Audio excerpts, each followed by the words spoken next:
berapa ronde? 3. Orang sekitar kalau sudah lihat ya harusnya paham karena itu yang dilakukan ya.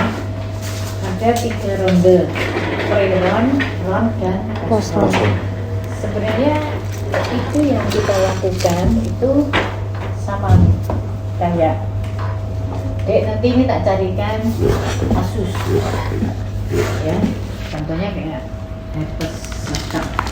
Besok ingat kalau ada perhatikan UKK, masih ingat kemarin itu sebenarnya kita itu ngedil ke kalian bahwa kita ini mau belajar BST tentang fisik diagnostik.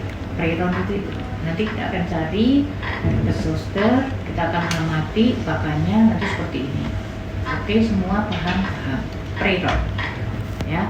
Runnya adalah pasien masuk, kamu di sini silahkan kamu lihat, kamu amatin. Oke, kemudian kamu sampaikan pasien sakitnya apa, edukasinya. Run. Post-run, pasien keluar, kamu tadi apa, kenapa kamu diagnosis itu, UKK-nya deskripsikan. Maka ketika kamu benar, pembimbing masih revert. Oke, betul ya. Oh kurangnya gini ya. Nah itulah fase BST. Cuma masalahnya adalah kalau setiap kasus aku rasa ya kan, karena harus gawe deal-dealan sama kamu. Maka di fase ini kamu tak tunjukkan bahwa BST yang benar sesungguhnya adalah seperti itu. Kita minimal melakukan itu satu, itu sudah mengerjakan yang sesuai. Paham ya? Jadi BST di sini ya 3 ronde ya, pre-run, run, dan post-run.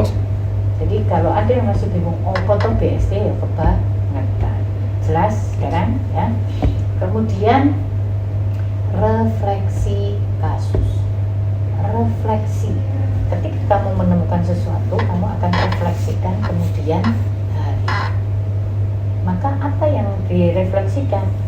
Ketika kamu dapat kasus, maka kamu pasti akan satu, ragu, masih bingung, masih nggak paham. Pokoknya apapun itu baratnya PR. Contoh, kemarin yang lihat tak periksa GU siapa? Nah, GU discatem ya. Nah, misalnya kamu dengar kemarin saya edukasi pasiennya, oh punya istri, pakai kondom tapi kena GU. Terus kita udah jelaskan kemarin, pulangnya Rehan sambil kamu pulang jalan itu ngobrol sama saya. Terus piye ya pasien? Nek bojone ketularan, bojone kan pengobati mau disuruh datang, terus nek gak mau piye ya? Terus disautlah cinta alas, oh ya piye ya? Kamu tidur, kebangun kepikiran pasien tadi. So nek aku dapat kasus susahnya gimana ya? Biar tidak terjadi demikian, maka ketika kontrol kamu akan mencermati lagi. Oh ternyata tadi dokter pembimbing suruh pokoknya bawaan sini, pasiennya gelem berobat, nanti tidak dijelaskan detailnya, asal datang mau berobat itu sudah cukup. Terus diedukasi yang sakit nggak boleh jajan lagi, andai dia wis kebiasaan tadi disuruh pakai kondom double. Oke, maka kita kontrol kamu, oh iya pasiennya belum datang nih baru pasangan. Oh cara edukasi itu harus kayak gitu ya, bisa mendatangkan pasiennya, pasangannya, bisa pasien mau menerima pencegahannya kayak apa, harus diobati, bisa tuntas, dia harus kontrol. Kita pastikan lagi kalau dia sembuh baru dinyatakan sembuh. Maka kamu pulang, oh berarti edukasinya itu dulu mau. Oh ternyata kita ini khawatir gini-gini, enggak ya. Ternyata kita kalau ngomongin tadi kayak tadi sesuai teori tapi juga bahasa pasien enak. Maka kekhawatiran tadi, oh besok lagi kalau kita dapat pasien gitu, aku akan merefleksikan semua yang dilakukan tadi pelan-pelan kamu refleksikan kemudian hari, oh kayak gitu, sehingga PR-mu, kekhawatiranmu tadi tidak terjadi. Paham? Itu namanya refleksi kasus. Bukan ya tak takoi refleksi kasus, ya pokoknya ambil kasus dok, terus nanti ditulis, nanti diskusi dengan dokter. Enggak. Jelas? Refleksi kasus. Kalau ngambil kasus, presentasi, diskusi, namanya apa? Itu CRS. CRS, case Report session. Kalau diskusi kasus, Diskusi klinis. Diskusi klinis. ya kayak apa tadi menurutmu, terus coba Rehan ngadep teman-temannya menurut kamu, coba Sinta ini, itu diskusi kasus. Siapa yang punya pendapat lain? Oke, jelas? Ya. Diskusi kasus. Kalau mini CE, baca.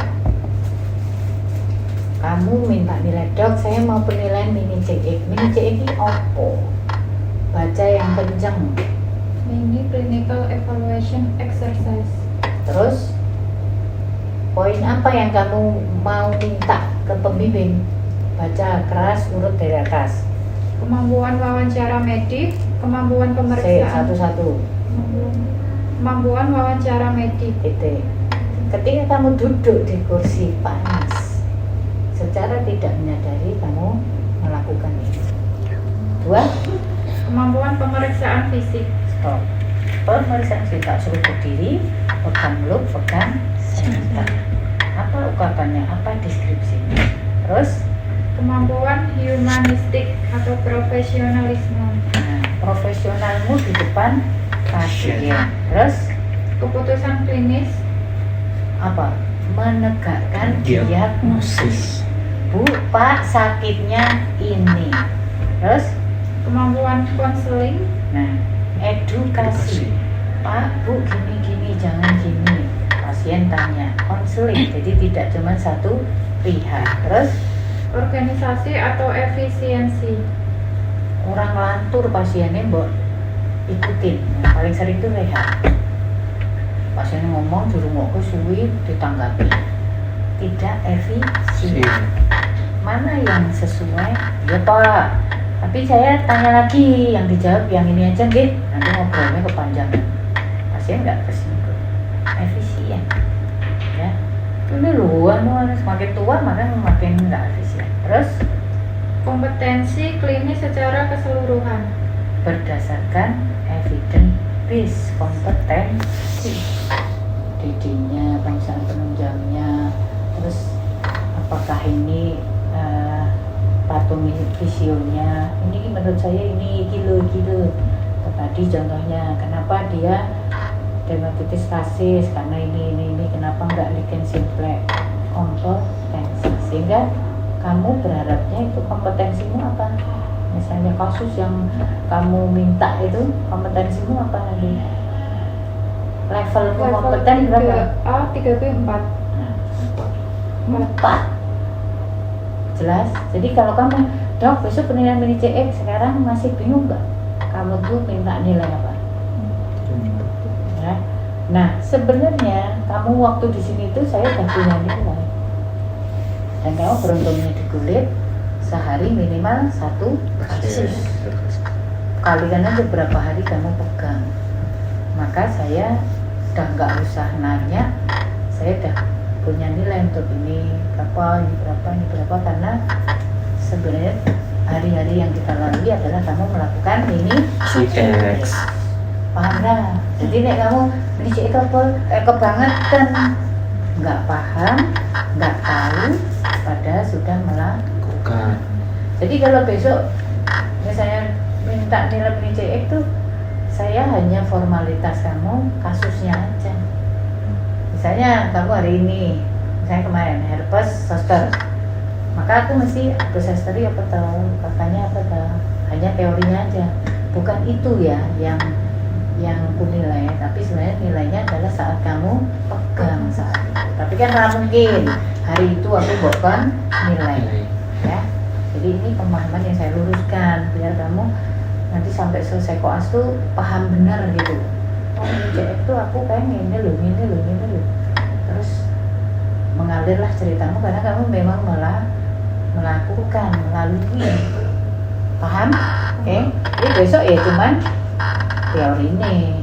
Tapi sebenarnya penilaian itu saya udah punya ngantongi bijimu gitu. Ya, misalnya kenapa kok sintane?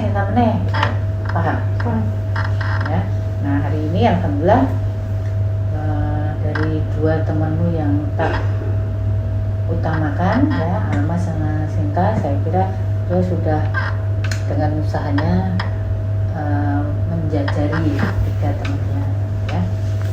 Sebenarnya Shopee sing tak anter jadinya, tapi Shopee lolos ya. Tinggal Almas sama Sinta ya alhamdulillah lolos ya. Jadi berbanggalah, oh ternyata aku belajar bisa gitu ya. Proses itu bervariasi sih. Kemudian drop baca. Kan besok kamu minta nilai BST, refleksi kasus, BST ya parah itu kan sama kan? Refleksi kasus, min CX sama drop. Drop apa? Directly observed procedural skills. Skill ya. Jadi singkong nilai apa poinnya? Yang pertama, memahami indikasi anatomi yang relevan dan prosedur teknik. Itu dibuat itu karena dianggap DOP itu selalu Tindakan. Nah, itu yang harus kamu cermati. Jadi DOP itu skill itu bisa skill pemeriksaan tindakan penunjang ya, kayak kita belajar kerokan KUH itu juga skill ya. Ingat, makanya besok DOPS kita semua pemeriksaan penunjang kemarin meskipun kita hanya lewat media. Oke. Kemudian ada yang memang tindakan kita injeksi heroin ya. Mungkin kamu belum dapat yang kotor, nanti tindakan elektropoter. Kebetulan nggak ada yang eksisi, jadi kalau dipatok harus tindakan ya di kulit kamu nanti nggak dapat drop.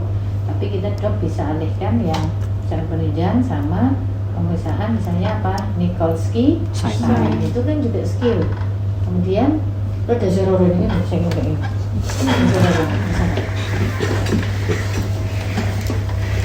kemudian finger nail sign kamu melakukan dong. Nah itu juga drop. Terus White dermatography. white dermatographism itu drop juga. Sama satu lagi rambutnya yang dawa. Kamu ke belakangnya si siapa? Rizky. Ada pemeriksaan yang disebut full test.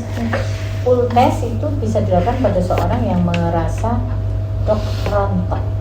Maka kita akan melakukan segenggam rambut.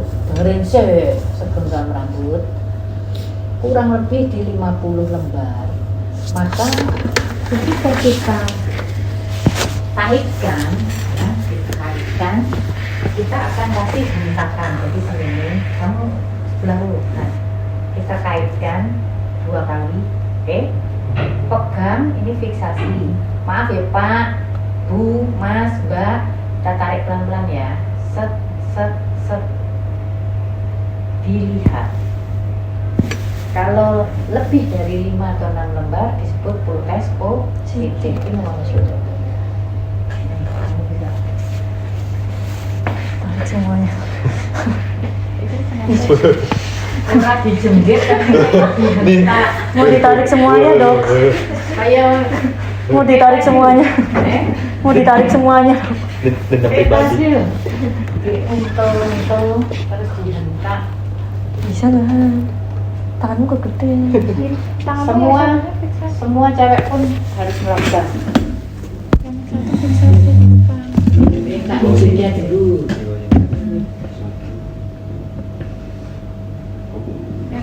Keras tapi. Karena Rehan duduk diperiksa Sinta atau Sophie. Aku rambutnya Rehan. Coba itu Satu. Sophie gone Rizky. Habisan. Oh Rizky gone Rehan. Pakai pomade dok. Biar apa? Tahu kaku. Biar rasa Rizky ada Rehan. kamu ini semangat. Iya. Nanti kamu periksanya pas nanti ada pasien aja. Nek nganggo poket terus.